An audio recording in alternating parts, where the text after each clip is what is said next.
Hi friends, இன்னைக்கு நம்முடைய கடவுள் துகள் சேனல்ல அருட்தந்தை யோகிராஜ் வேதாத்ரி மகரிஷி அவர்கள் நமக்கு அருளிய அவருடைய வாழ்க்கை வரலாறுல இருந்து எண்ணத்தின் விளக்கத்தை பத்தி இன்னைக்கு நாம பார்க்க போறோம்.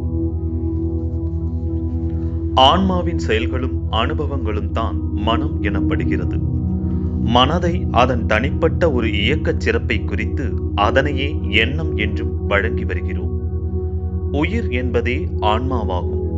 ஆன்மாவென்பது உயிராற்றல், நுண்துகள்கள் கோடான கோடி சேர்ந்த ஒரு கூட்டு தொடர் இயக்கம்.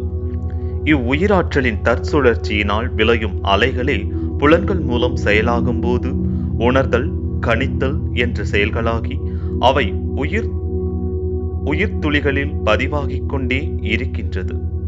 கணித்தல் என்பதே காலம், தூரம், பருமன், வேகம் எனும் கணித்தல், எண்ணுதல் என்றாகி எண்ணம் என்று மன இயக்கத்தை கூறுகிறோம்.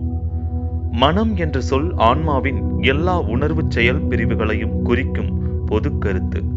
உதாரணமாக, உடல் தேவைகளை உணரும் முடிக்கும் அளவில் அது அன்னமய கோஷமாக அசைந்து கொண்டு இருக்கின்றது.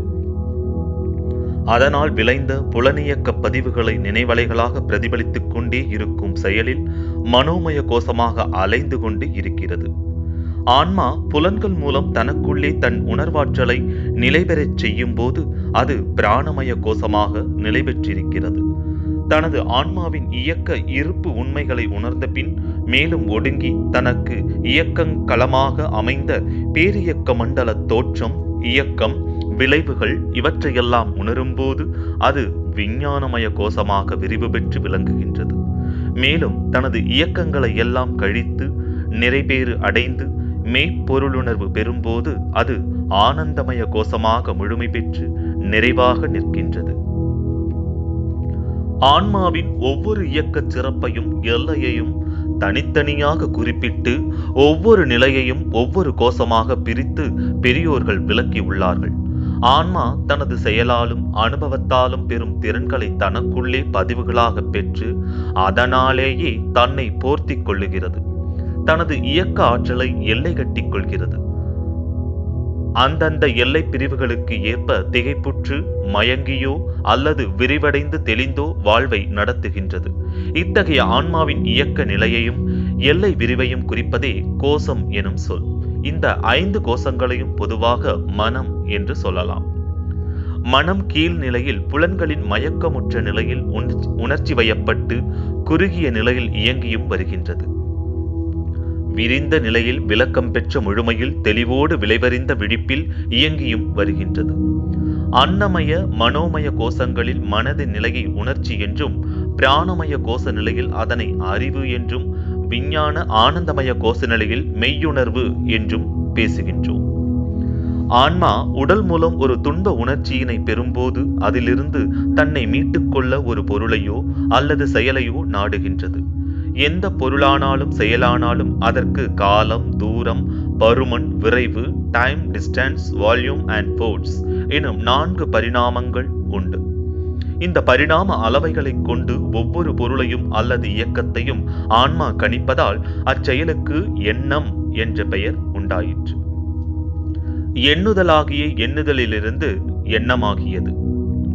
தன் இயக்கத்திற்கும் பிற இயக்கத்திற்கும் இடையே, ஒரு பொருளுக்கும் மற்றொரு பொருளுக்கும் இடையே, ஒரு இயக்கத்திற்கும் மற்றொரு இயக்கத்திற்கும் இடையே, முன் உணர்ந்தவற்றிற்கும் தற்போது உணர்வதற்கும் இடையே உள்ள வேற்றுமைகளை ஒப்புவமை உணர்வால்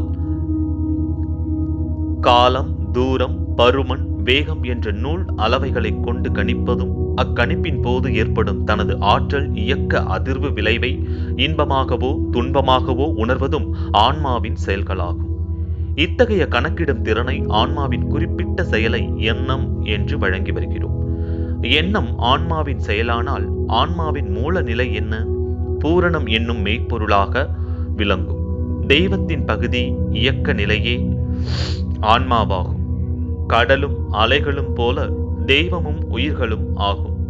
கடலின் இயக்க ஆற்றலே அசைவே அலைகளாக இருப்பது போன்று தெய்வத்தின் திருவிளையாடலே உயிர்களாக இயங்குகின்றன.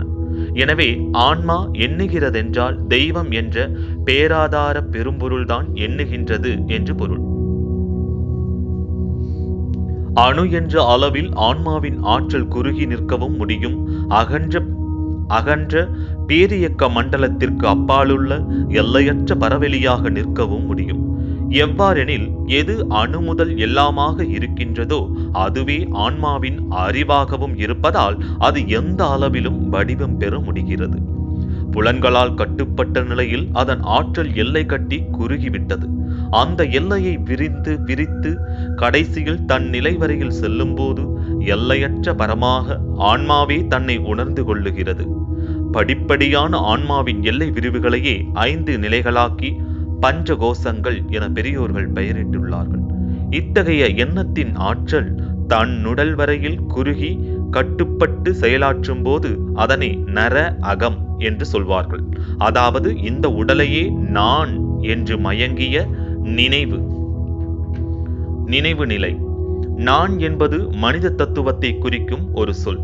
அகம் என்பது உள்ளம் என்பதை குறிக்கும் சொல். நர அகம் என்னும் இரு சொற்களும் ஒன்றிணைந்து நரகம் என்று சொல்லாயிற்று. உடலையே நான் என்று கொள்ளும் மயக்கத்தில் சில பொருட்களும் சில மக்களும் தனது என்று எண்ண வேண்டியிருக்கும். அதன் விளைவாக பொருள் உரிமை, மக்கள் உரிமை இரண்டும் எழுந்து இவற்றை காக்க சாதி, மொழி, இன, மத, தேச அளவில் மனிதர் கூட்டு சேரும் போது சமூகத்தில் வேறுபாடு உணர்ச்சிகள் தோன்றி துன்பங்கள் பெருகின.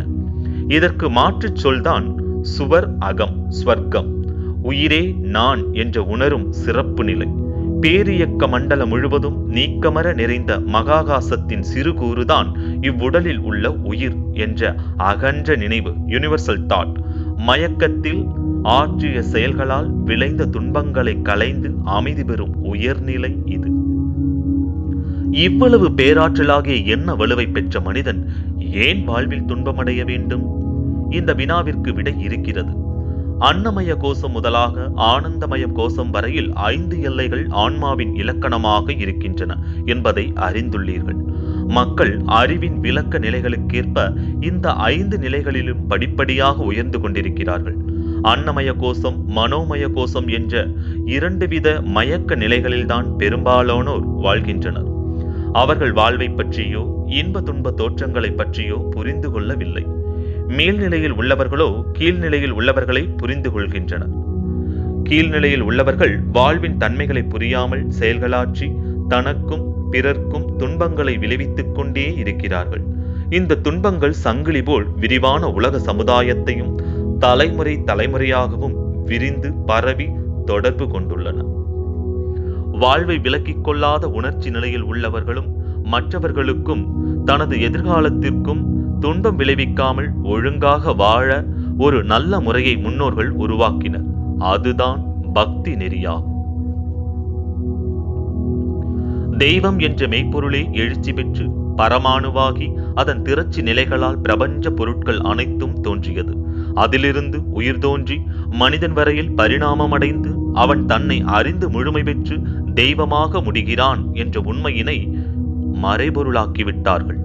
தெய்வம் தனியாக இருந்து கொண்டு மனிதனையும் பிரபஞ்சத்தையும் படைத்தது என்று படைப்பு கருத்தை, கிரியேஷன் தியரி பரப்பி பாவம், புண்ணியம், நரகம், சொர்க்கம், கடவுள் வழிபாடு, உயிர் வழிபாடு என்ற முறைகளை வகுத்தார்கள்.